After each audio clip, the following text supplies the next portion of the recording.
Estamos aquí 15 horas 48 minutos. Bueno, le digo a la gente, si alguno no tiene paciencia, me mandan mensajes, estamos en la época, estamos en la zafra, eso le va a pasar a todo programa periodístico, sobre todo enfocado a la parte política. Bueno, va a notar que va a tener una tanda mucho más extensa que otras veces. Esto hasta el jueves va a ser así. Digo, obviamente uno entiende también los tiempos que el televidente, que el oyente, como se le quiera llamar, establece. Bueno, en este caso recibimos a referentes de las listas 1001 y 2001, nacional y departamental. En este caso recibimos a Óscar Andrade. ¿Qué tal? ¿Cómo están? Un placer. Gusto estar por acá. Luchando contra el último tramo de la campaña. El último tramo, llegando con los retazos, pero un gusto estar acá y estar acompañando lo que va a ser el cierre hoy de la campaña, el cierre en acto de la campaña, porque la campaña hasta la interna va a estar el 31. Y también pensando en lo que va a ser la campaña hacia octubre, ¿no? Que parece que a nivel local además contás con amplias posibilidades de poder ganar una representación, una banca en diputado que tenga mucho que ver con todo lo que el Frente Amplio ha reflexionado de las cosas que nos faltaron, sí, en sentido de representación, de capacidad de propuesta. Entonces, bueno, un gustazo estar por acá. Y también, por supuesto, recibimos aquí a Aidemar González, que es ya, como ustedes saben, candidato a diputado precisamente por el sector. Un placer. Bueno, muchas gracias por recibirnos, a vos, Gonzalo Ariel, y a todo el equipo. Y bueno, estamos en el tramo final de un proceso que comenzamos hace 2 años y que asumimos el compromiso de recorrer, estar, conversar, intercambiar con los vecinos y vecinas de todo el departamento y lo hemos hecho de esa manera, con el objetivo central de recoger la problemática y bueno, y de los espacios que tengamos intentar buscar solución cuando se pueda, pero con la definición más importante, que es que la forma de transformar la realidad es trabajando siempre en equipo, en grupo, en colectivo.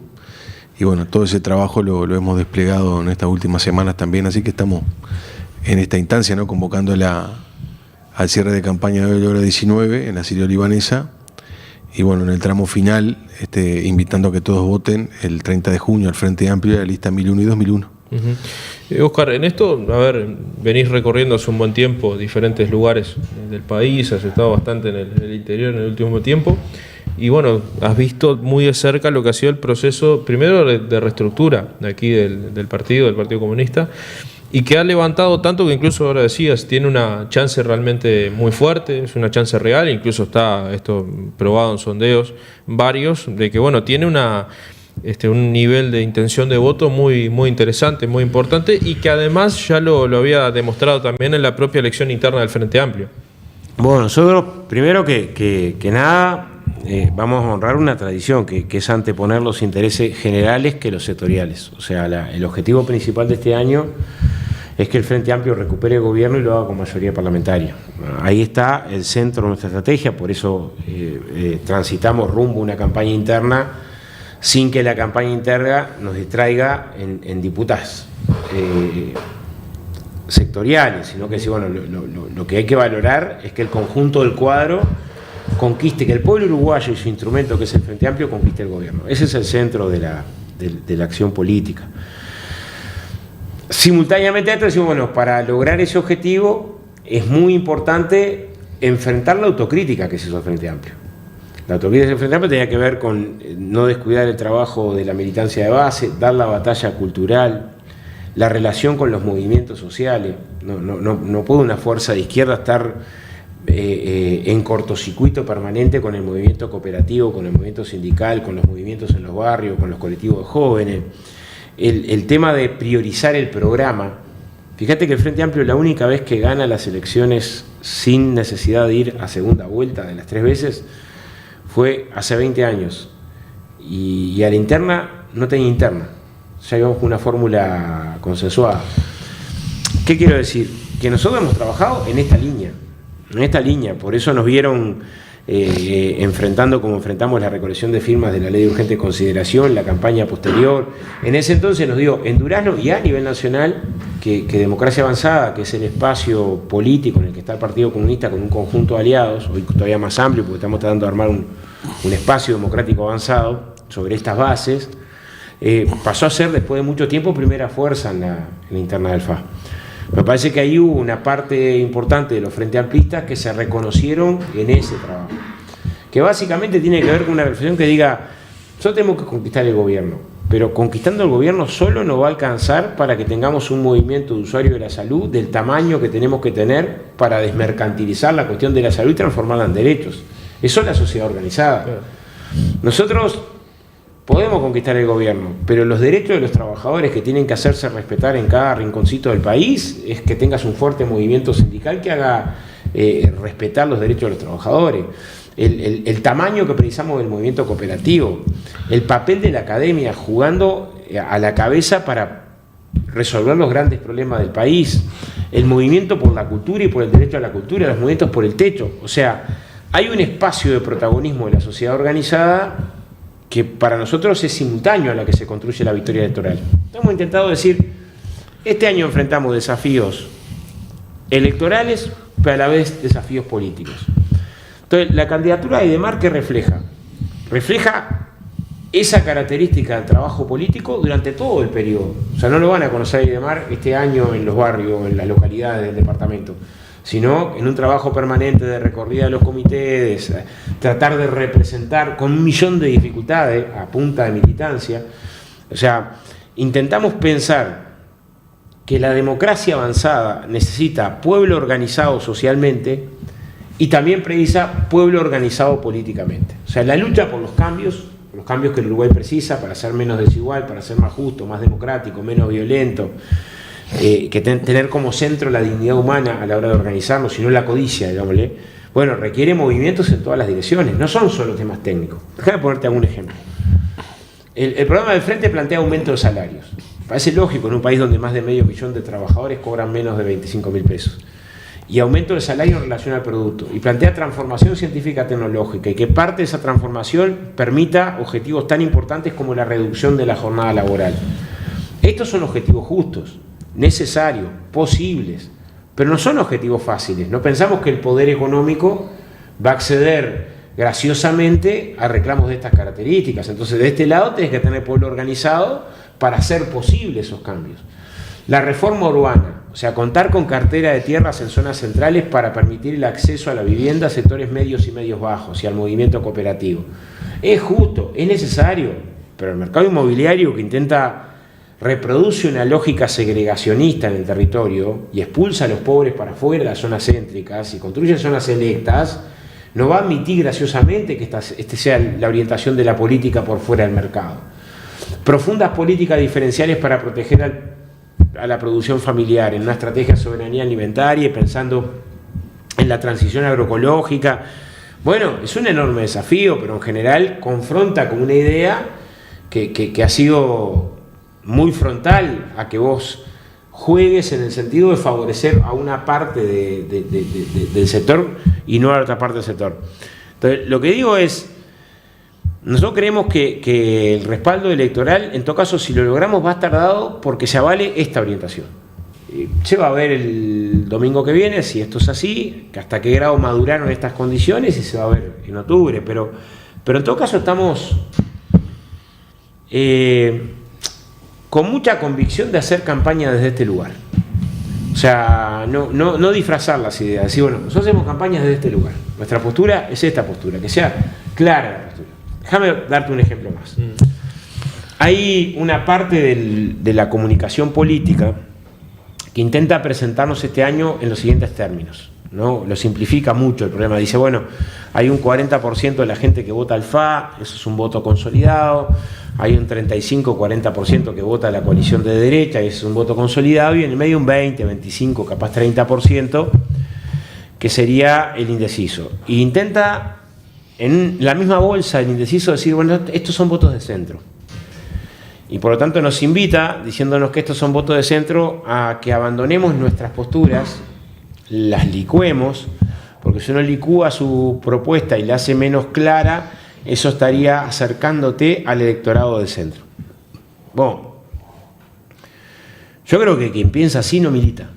O sea, el que milita, el que recorre la casa, los barrios, sabe que quien está alejado de la política no te está pidiendo una política de centro.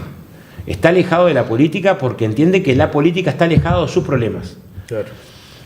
Y en este sector de gente indecisa, los problemas son el trabajo, el salario, la seguridad, la desigualdad, el acceso a la educación, el acceso a medicamentos. Entonces, de ninguna manera nuestro programa es un problema para conseguir votos acá. O sea, acá no están los dueños del Uruguay, no están los poderosos. Los poderosos no están bien decisos, no están indecisos. Acá tenés gente de pueblo. Entonces, al contrario, tenemos que ser muy claros con nuestra propuesta desde el punto de vista de cómo vamos a enfrentar con medidas profundas la pobreza infantil, de cómo vamos a enfrentar el desafío del cambio científico-tecnológico, de cómo vamos a defender los consejos de salario y la negociación colectiva, de cómo vamos a defender las empresas públicas, la descentralización de la educación interior, las propuestas para resolver el tema de la vivienda. O sea, y puedo seguir, la cultura. Es con claridad que presentemos nuestras propuestas, que va a ser más sencillo que parte de esta población diga, epa, sí están hablando de mí. La política está hablando de mi drama, de mi problema. Entonces no tenemos que dejarnos confundir, y creo que ahí hay un esfuerzo desde dónde nos paramos, y nosotros tenemos mucha claridad acá en el sentido de la defensa del programa Alfa. Una campaña política no puede ser una estrategia publicitaria de marketing, o sea, tiene que defender ideas, y también eso es parte de lo que nos identifica. Nos identifica en el medio de la campaña, creo que una forma de hacer política que intenta colocar en el centro las causas. En eso también, en esa dicotomía de no, o sea, de moderar, como le llaman el discurso, no ingresan determinados temas. Por ejemplo, se instala esta discusión de lo que el Frente Amplio va a hacer o lo que van a decidir sus precandidatos una vez culminado el proceso electoral interno para lo que es el plebiscito de la seguridad social. Eso también entra en esto porque allí mucho se habla, bueno, que el PIT-CNT es el que maneja las decisiones de cierto sector del Frente Amplio, qué cosa se pronuncia, qué no se pronuncia, que por el otro lado está la postura de Vergara o la postura de Yamandu Orsi, allí lo de Carolina Cose que no se expide, pero obviamente tiene la mayoría de los sectores que apoya sus precandidaturas son quienes en cierta forma hasta recolectaron firmas también en este proceso. Mira, yo creo que el plebiscito enfrenta las políticas de derecha en materia de seguridad social. Y iría un poco más, dialoga bastante bien con el programa del Frente Amplio. Voy a tratar de explicar esto. O sea, en 3 niveles se enfrenta a las políticas de derecha. Fue una política de derecha la de endurecer las condiciones jubilatorias, no hubo un solo voto del Frente Amplio para llevar la edad jubilatoria a los 65 años, y las políticas en materia de jubilación del Frente Amplio fueron que a los 58 años de edad, con 28 años de aporte, podías acceder a un subsidio por inactividad compensada, que era en la práctica una prejubilación, y mejoró la jubilación por edad avanzada y redujo los requisitos de 35 años de aporte. O sea, para resumir, las políticas del Frente Amplio permitieron que 150.000 personas se pudieran jubilar que no hubieran podido jubilarse a partir del año 2008. Esas políticas se interrumpieron y hubo una política de derecha que endureció las condiciones jubilatorias. Básicamente la reforma constitucional establece como paradigma recuperar los derechos jubilatorios que generó el Frente Amplio en el 2008. Le da estatus constitucional, establece que peor que eso no, ese sea un piso. Sí se puede mejorar, pero peor que eso no.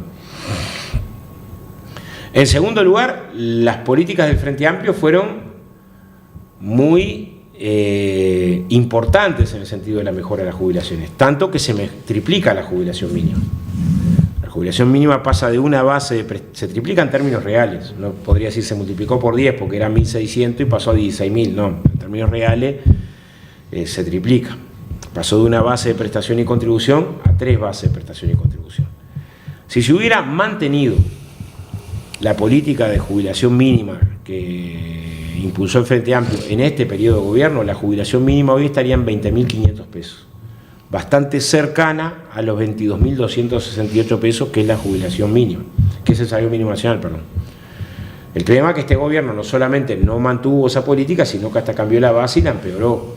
Entonces parece que la respuesta de proteger la jubilación mínima es claramente una reacción a una política de derecha, que fue la de congelar y hacer retroceder esta política de jubilaciones.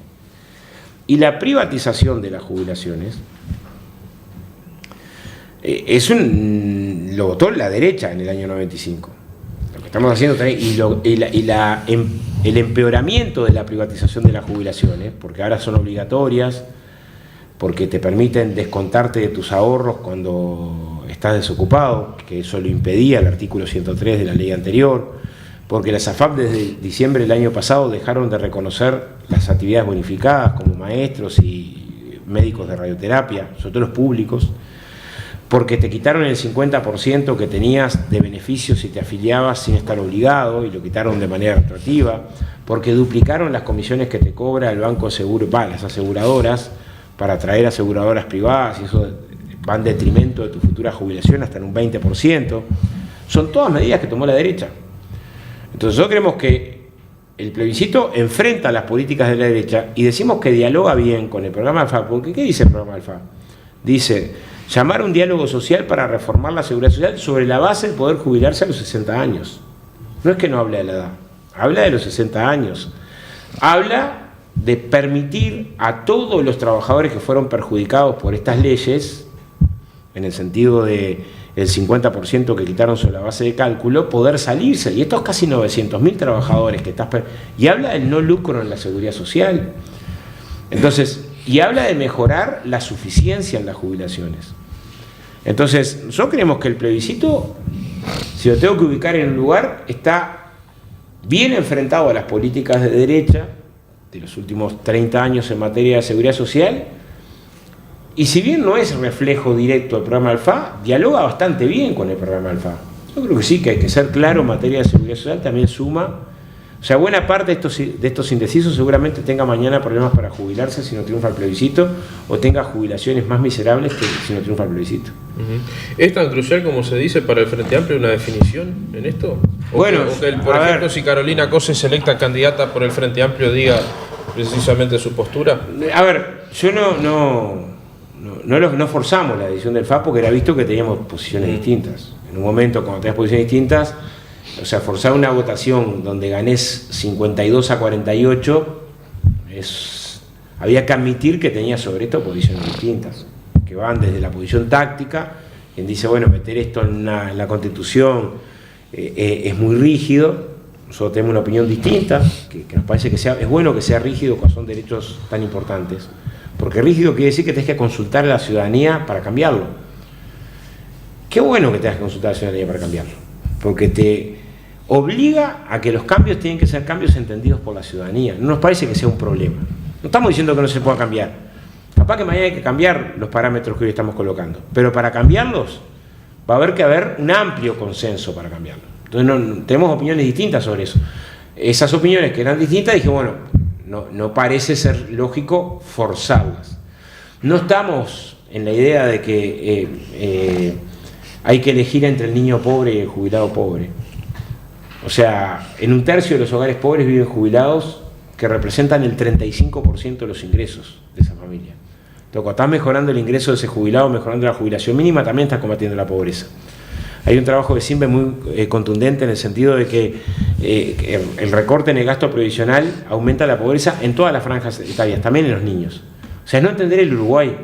O sea, el veterano que cobra unos pesos más ayuda al nieto en la escuela para los útiles de escolar arranque el año. O sea, el Uruguay funciona así, no funcionan segmentos donde la plata del jubilado solo del jubilado y no funciona así. Es otra cosa el Uruguay. Y bueno, en un país donde solo dos exoneraciones, el impuesto al patrimonio y el impuesto a la renta a la actividad empresarial, exoneraron en el último año más de 2.100 millones de dólares. Exoneraron, dejaron de recaudar por exoneración, por graciosa exoneración, más de 2.000 millones de dólares. Y el BPS recibe 500 millones de dólares de asistencia y paga 700.000 jubilaciones, 400.000 asignaciones familiares, resuelve los seguros de paro, los seguros de enfermedad, las prótesis, los lentes. Bueno, que nos parezca mucho asistir a la seguridad social, nos parece que es un criterio conceptualmente que estamos en contra. Parece que no, que en realidad no es ahí lo que hay que enfrentar. No es ahí donde está el problema redistributivo. No es entre generaciones el problema redistributivo del Uruguay. Es en todo caso entre los que concentran y el pobrerío. ¿Qué se le responde al gobierno cuando dice que se le confiscan los ahorros a la gente con esto? Bueno, yo creo que le confiscan, sí, pero le confiscan con la reforma. Porque el trabajador que estaba ahorrando con una regla de juego, que era que el día que se jubilaba le tenían que incrementar un 50% a la base de cálculo.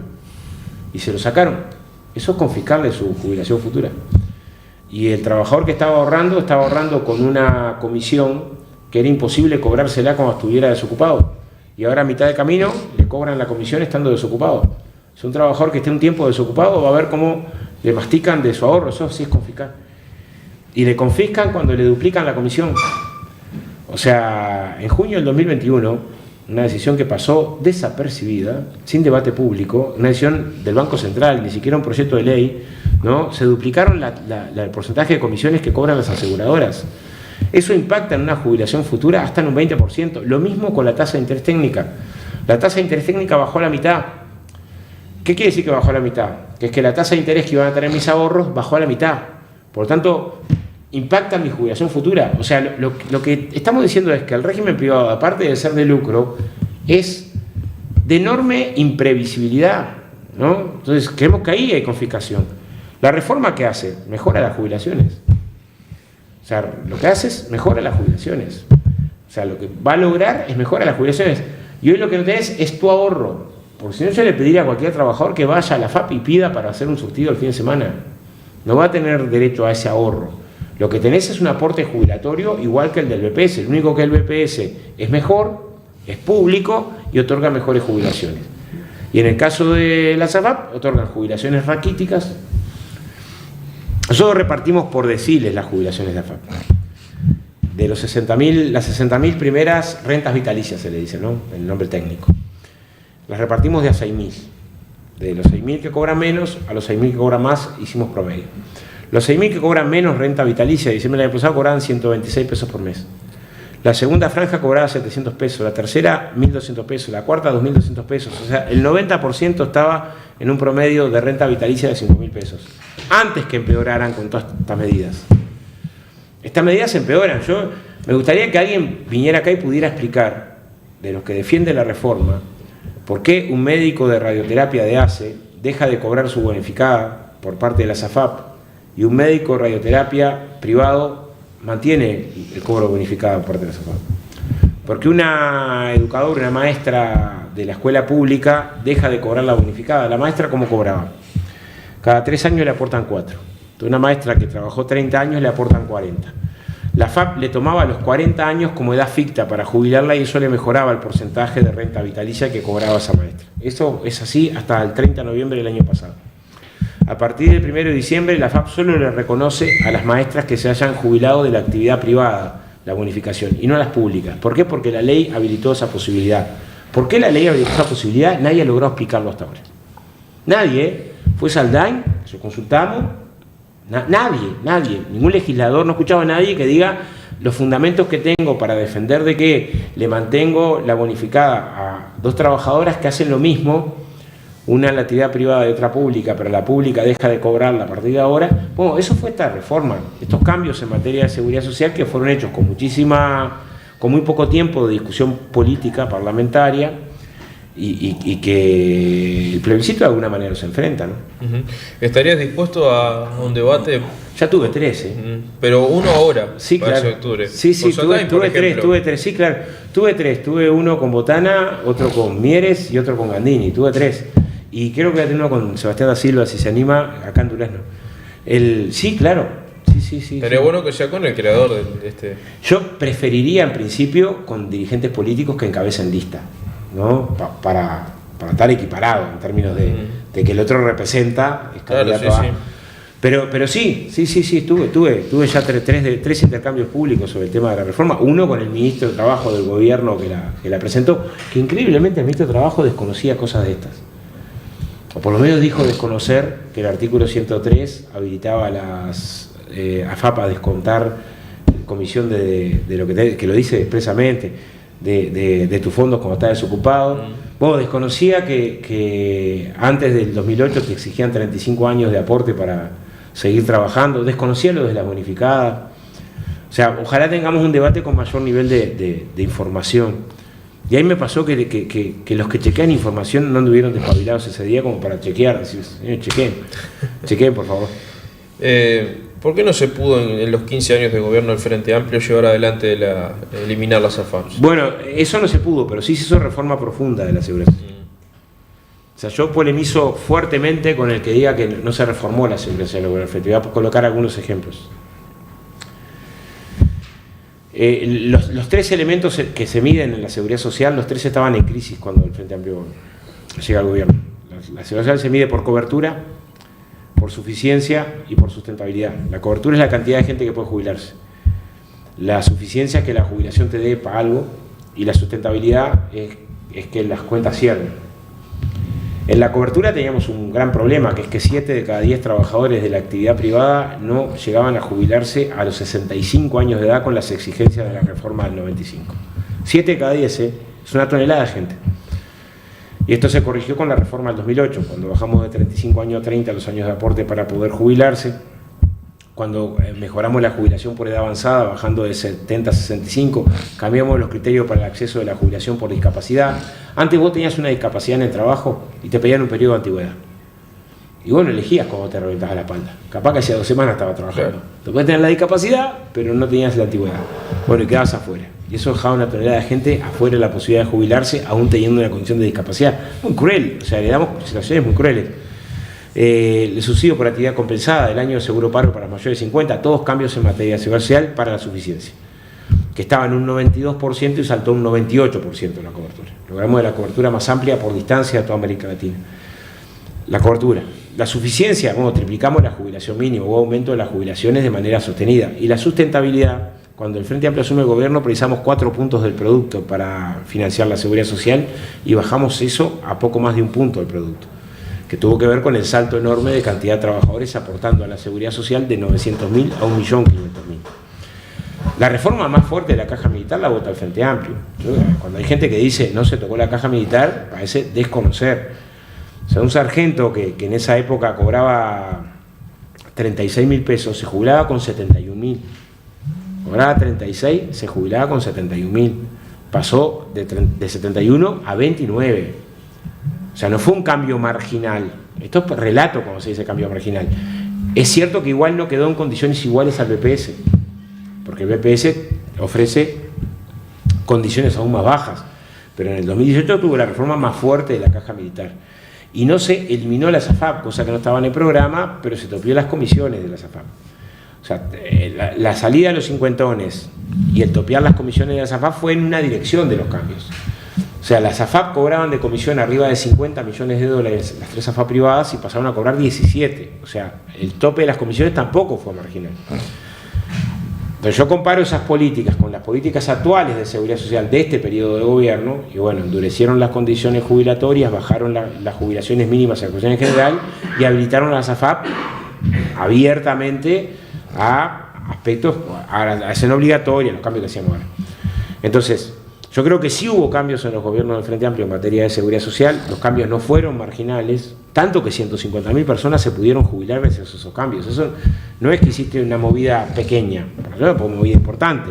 No fueron todos los cambios que se necesitan, eso es cierto, ¿no? Ahora, hoy lo que tenés es un plebiscito que es reacción.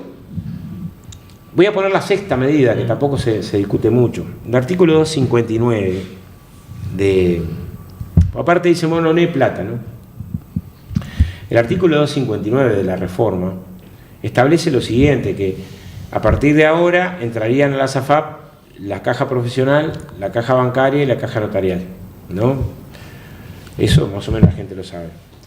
Pero lo que no se dice es que el costo del financiamiento del ingreso a la SAFAP de estos sectores, desde ahora hasta el 2064, o sea, durante 40 años, los tiene que asumir rentas generales.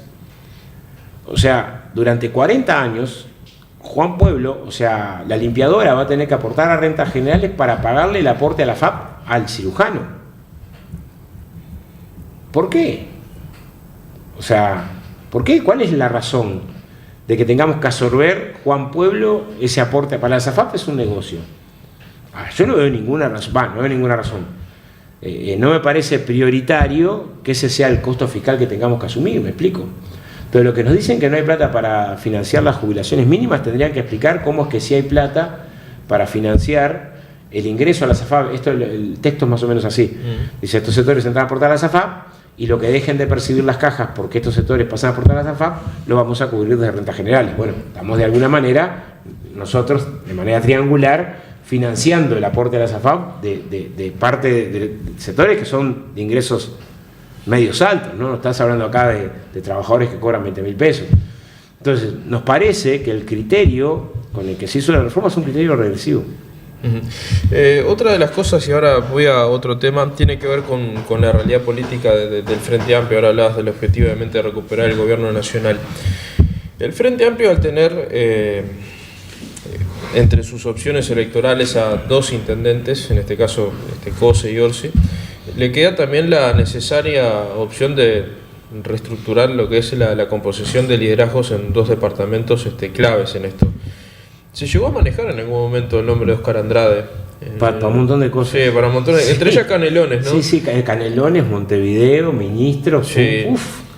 Sí, es eso para el Frente Amplio? Porque la coalición trabaja fuertemente como coalición en sí. Para tratar de ganar Montevideo y Canelones. No, yo le quito ansiedad al tema. Para mí hay que dar los pasos de a uno.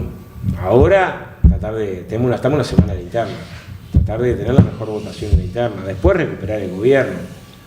O sea, ninguna proyección personal puede estar por encima de recuperar el gobierno, ¿no? Y yo creo que después de recuperar el gobierno, ver las campañas municipales.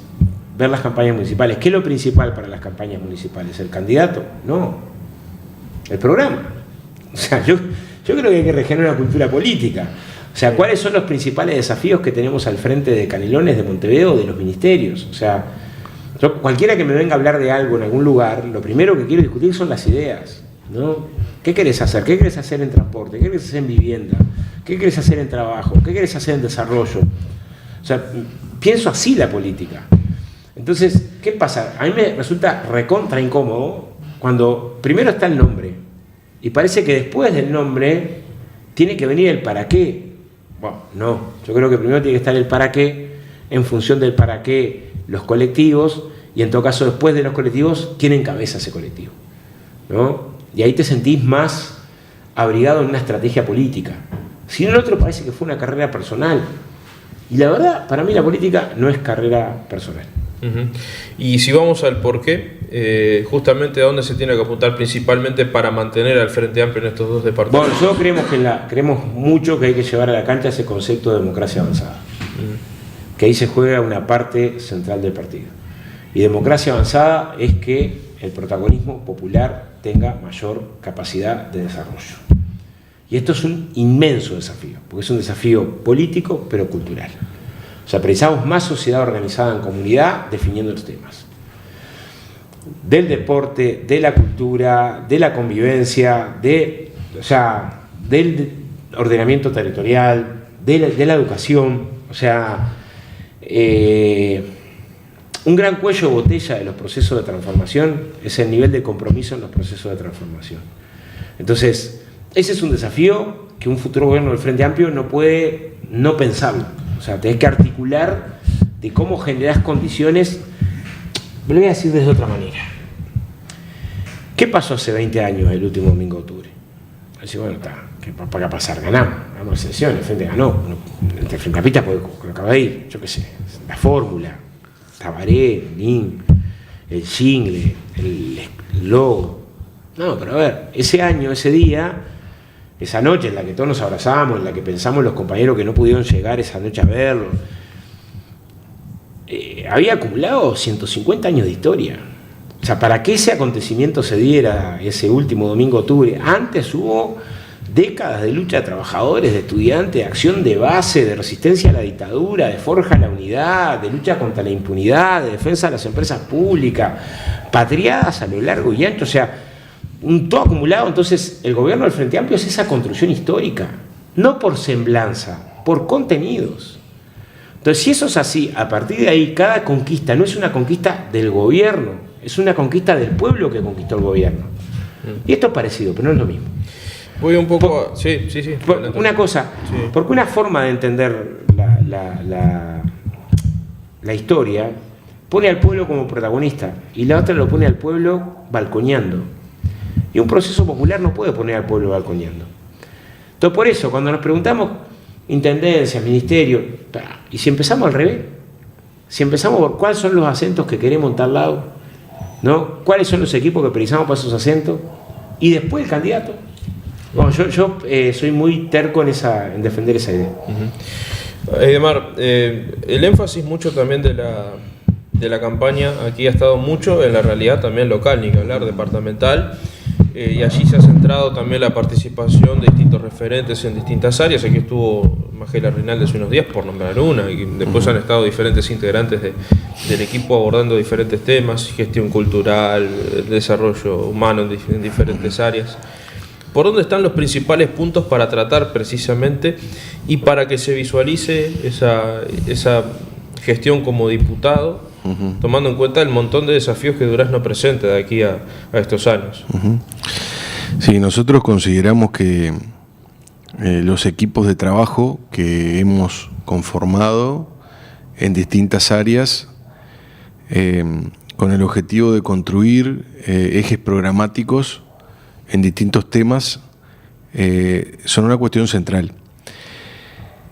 Y eso llevó a que abordáramos áreas como la cultura, la educación, la vivienda, bienestar animal, políticas en materia de discapacidad y distintas áreas en las cuales hemos presentado propuestas concretas donde los compañeros y compañeras que han trabajado en las mismas han sido los protagonistas también de presentarlas, y eso para nosotros es central porque el equipo que conforma la lista 1001-2001 de Frente Amplio es grandísimo, con una perspectiva además de seguir acumulando, seguir sumando referentes en todas las áreas, porque es un espacio de participación abierto para entre todos transformar la realidad.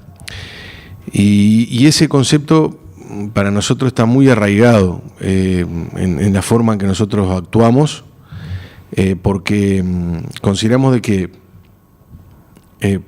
un tema que para nosotros es central es que ahora la discusión son las elecciones internas, es octubre y es mayo, pero ¿por qué queremos que el Frente Amplio tenga una buena votación y por qué la 1001? Y también nosotros consideramos de que el Frente Amplio en Durazno es la alternativa posible de cambio real en materia de la gestión municipal. Porque se pretende instalar por parte del Partido Nacional de que el cambio está dentro del Partido Nacional, cuando todos los candidatos o son parte o han sido parte de la gestión municipal y ahora cuestionan cosas que en realidad ellos son parte de lo que están cuestionando.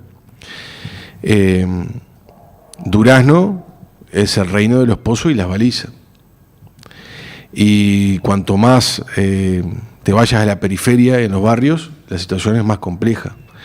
Y cuando llueve, el barro dificulta que las personas transiten, que los vehículos transiten, y a nosotros esas cuestiones nos preocupan. Son temas centrales para abordar y resolver, y nosotros ahí tenemos un planteo que hemos desarrollado, que es una descentralización real, que tiene que ir de la mano de contenido presupuestal. Es decir, si se quiere resolver en La Lanera problemas vinculados a la policlínica, el saneamiento, el cordón cuneta o el asfaltado, bueno, que también sean, o una plaza, un espacio de diversiones a nivel infantil, por ejemplo, bueno, que sean también los vecinos del barrio La Lanera que definen y propongan cuáles son las prioridades para el barrio.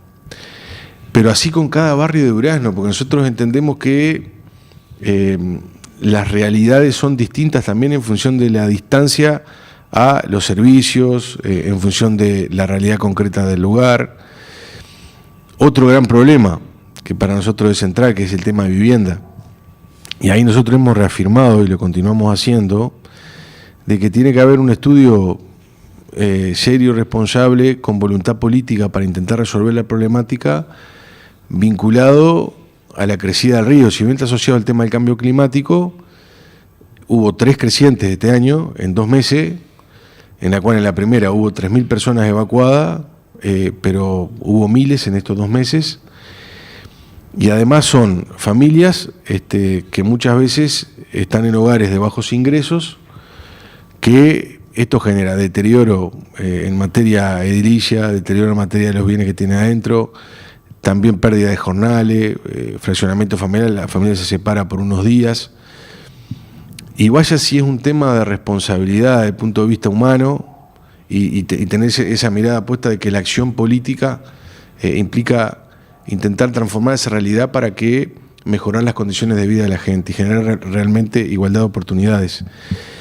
Y en ese sentido tiene que haber voluntad política de lo nacional y de lo departamental, porque tienen que destinarse recursos para resolver el problema.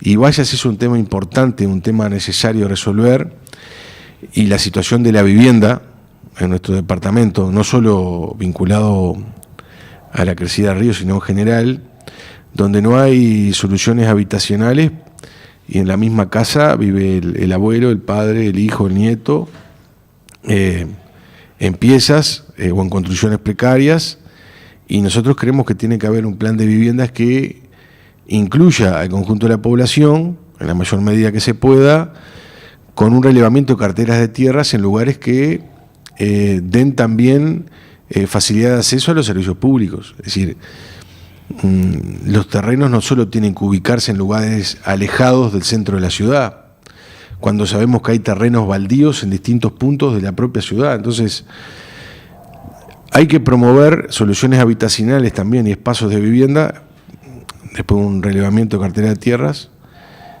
priorizando también los espacios donde haya acceso a los servicios. Eso para nosotros es importante. Como es importante el tema del desarrollo cultural y del deporte vinculado a un tema que es central, que es el combate y la lucha en materia de mejorar la salud mental y también el combate a las adicciones. Nosotros creemos que tienen que haber espacios donde se dé la mayor contención posible, la mayor orientación, y creemos que la cultura, el deporte, la educación son herramientas claves. Y ahí nosotros consideramos, hay distintas áreas, pero a nivel cultural, nosotros estuvimos muy vinculados al candombe, pero está el tema de la murga, está el tema del canto popular, está el tema de la escritura, está el tema de la pintura. Váyase a habrá referentes en Durazno para orientar procesos que permitan que los jóvenes o adultos que están en determinadas circunstancias, en determinada problemática, encuentren objetivos de vida o espacios donde se sientan felices y puedan impulsar su vida hacia adelante, encontrando también de dónde aferrarse. Y vaya si sabrán, bueno, a nivel cultural tuvieron varios compañeros referentes en el tema, pero quienes trabajan en el tema cultural saben de que es una herramienta muy fuerte para resolver problemas vinculados a la alimentación, a las adicciones. Entonces, esos temas para nosotros son centrales, como en el tema de salud. Nosotros consideramos que, bueno, hablamos del tema salud mental, la necesidad de que haya un espacio abierto, con formación en oficio, con formación en área de educación, que sea de interés también para las personas que estén pasando por determinadas situaciones, pero que haya también una perspectiva de salida laboral, porque si no se reincide. Y acompañamiento también a la familia, eso es un tema central. Pero a nivel de salud, vemos de que hay poco espacio en la urgencia del hospital, es necesario, imprescindible, y nosotros esto lo hemos ya transmitido, la necesidad de que Durazno tenga un servicio de examen, de urgencia, donde la persona que esté pasando una necesidad concreta de salud tenga con qué trasladarse, con quién comunicarse para poder ser asistido rápidamente, y no por el hecho de tener una condición económica más precaria, tenga más riesgo de muerte. Entonces, nosotros consideramos que debemos impulsar en conjunto, en el marco además de una construcción colectiva que abarque opiniones y que se construya con los actores directos, propuestas y planteos en distintas áreas que impulsaremos en la medida de lo que nosotros podamos en los lugares que nos toque ocupar en función de lo que las personas en Durazno resuelvan, haciendo eje en la solidaridad, en lo humano, en poner y estar comprometido y en forma responsable con transformar la realidad y mejorar las condiciones de vida de la gente con el único interés de beneficiar al que menos tiene, a la inmensa mayoría de la población. Entonces, ese es el camino que estamos recorriendo con un gran equipo desde hace bastante tiempo y que vamos a seguir profundizando en las próximas semanas y meses, y vamos a seguir profundizando hacia adelante, porque creemos que el Frente Amplio en Durazno es la alternativa también a esta gestión municipal. El cambio no está en la interna del Partido Nacional, sino que el cambio está en el Frente Amplio. No solo hay equipo a nivel de la 1001, porque si vamos a hablar de gestión municipal, ni que hablar que Rayo Ferreira, que Raúl Curubelo, que Atilio González, que Luis Fagunde y un conjunto importante de compañeros y compañeras tienen una experiencia brutal. O si hablamos de tema educativo, otros tantos compañeros, tema cultural o tema deporte. Pero también en todos los sectores políticos del Frente Amplio hay personas con capacidad suficiente para asumir cargos de responsabilidad de gestión con una mirada que tenga algunos ejes centrales: transparencia en el uso de los recursos públicos, la concepción de que los recursos públicos son de todos y que por tanto no pueden ser asignados por sí ante sí con quien gestiona o quienes gestionan esos recursos, sino que tiene que haber una mirada de descentralización con participación en el presupuesto de los vecinos y vecinas de Durazno. Ese para nosotros es un tema central. También el hecho de que la movilidad dentro de la Intendencia, sea en un traslado, sea en un ascenso, esté asociado a los méritos de la capacidad de las personas. Ese es un tema que es central. Hay que analizar y revisar, sin perjuicio del último acuerdo que se llegó a DIOM a nivel interno de mejora salarial, pero eso no quita que Durazno esté en los niveles de salario a nivel municipal más bajo en todo el país. Hoy decíamos, esto se refleja también en que a nivel jubilatorio el promedio de jubilaciones en Durazno es de los más bajos de todo el país, está en el tercer departamento con las jubilaciones más bajas. Eso está asociado a los bajos niveles de salario. Cuando en estos 4 años de gestión de gobierno, y lo hemos dicho también públicamente y lo reafirmamos, salió un informe de Cuesta Duarte sobre el tema, vinculado al año 2023, pero hay 550.000 trabajadores que ganan menos de 25.000 pesos. Entonces, a nivel del Frente Amplio, la principal política de combate a la pobreza y a la indigencia es justamente generar empleo de calidad. Y esto el Frente Amplio lo aplicó durante los 15 años de gestión. Se triplicó el salario mínimo nacional, se triplicó la jubilación mínima, aumentó más del 60% los salarios y las jubilaciones. Entonces, cuando se habla, y Óscar hacía referencia al tema, pero del déficit fiscal, y que la reforma planteada a nivel del plebiscito que se impulsa en lo que es el aumento de la jubilación mínima generaría un deterioro a nivel fiscal altísimo que sería insostenible. Estamos hablando de que implicaría aumentar la jubilación mínima de 18.800 pesos a 22.200. Estamos hablando de que si el Frente Amplio hubiera continuado la política de ajuste salarial que el gobierno, en forma miserable, cambió en el año 2021, donde empezó a aplicar un adelanto a cuenta del ajuste de julio, que lo descontaba en enero, si se hubieran mantenido solamente los ajustes de 2021, 22, 23 y 24, estaríamos casi igual que el salario mínimo nacional en términos de valores, quizá un 5% menos.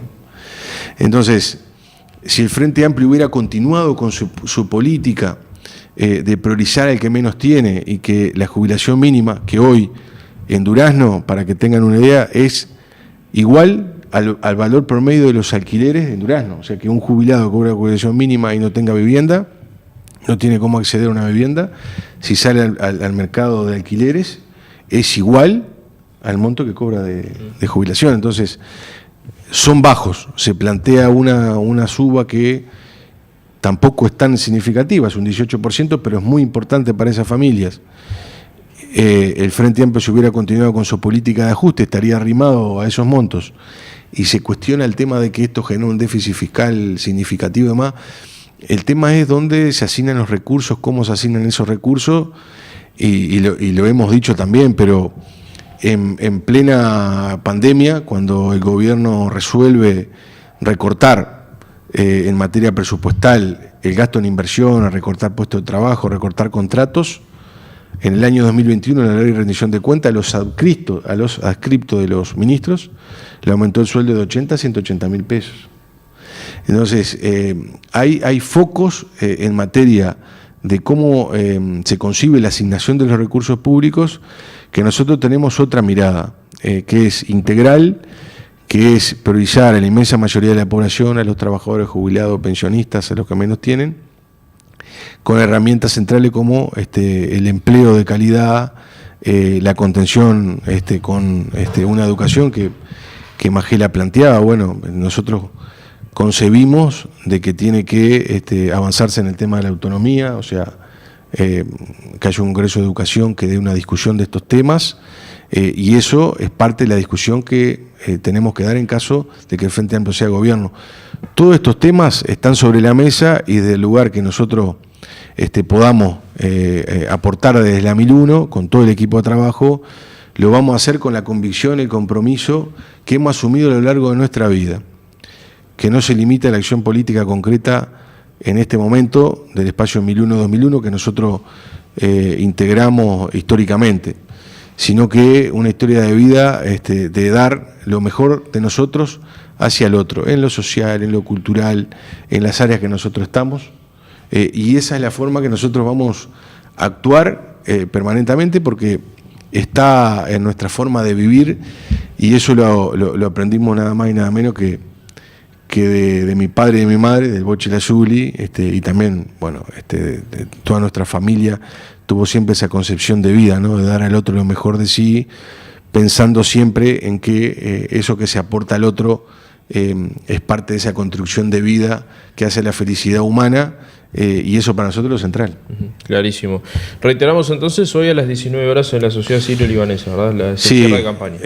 Hoy a las 19 horas en la Sociedad Sirio-Libanesa estaremos con Oscar, también concurrirá Ana Olivera, y bueno, los esperamos para compartir, intercambiar, y bueno, que haya una buena votación el 30 de junio del Frente Amplio en Durazno y de la lista 1001 y 2001. Es un tema central, importante, y los invitamos a todos a participar también el 30 de junio. Perfecto. Oscar, gracias. Bueno, un gusto estar por acá. Saludos a toda la televidencia. Vamos arriba. Bueno, nosotros nos vamos a la última pausa, muy breve, y ya venimos para el cierre.